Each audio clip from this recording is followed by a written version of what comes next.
যে আলী খানের জন্মদিন ফেব্রুয়ারি মাসে, তাই ধুমধাম করে অনেক আগে থেকে শুরু হয়ে গেছে তার তোড়জোড় বাদউদি ফ্যামিলিতে। তৈমুর আলী খান, জে আলী খান, সাইফ আলী খান আর করিনা কাপুর এবং প্রত্যেকে তোড়জোড় করতে শুরু করে দিয়েছেন জের বার্থডে। কিন্তু জের বার্থডে নিয়ে করিনা কাপুর কোনো রকম মুখ খোলেননি, আগে থেকে কিছুই বলেননি কীরমভাবে কাটাবেন তারা জের বার্থডেতে।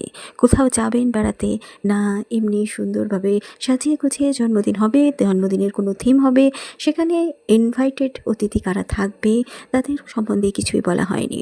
এমনিতেই ঘরোয়াভাবে পালন করা হবে কিনা সেটাও করিনা কাপুর কিছু বলেননি।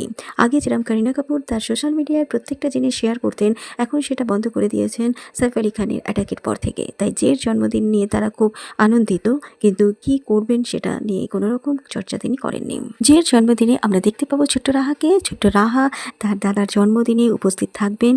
তৈমুর আলী আর জে আলীর সঙ্গে ছোট্ট রাহার বন্ধুত্বপূর্ণ সম্পর্ক, তারা একসঙ্গে খেলেন, যখনই তাদের দেখা হয় তখনই তারা একসঙ্গে খেলেন। আগের বারে তৈমুরের জন্মদিনে ছোট্ট রাহাকে প্রিন্সেসের মতো দেখতে লাগছিল, তার সুন্দর সাজ প্রত্যেকটা মানুষকে মুগ্ধ করেছে।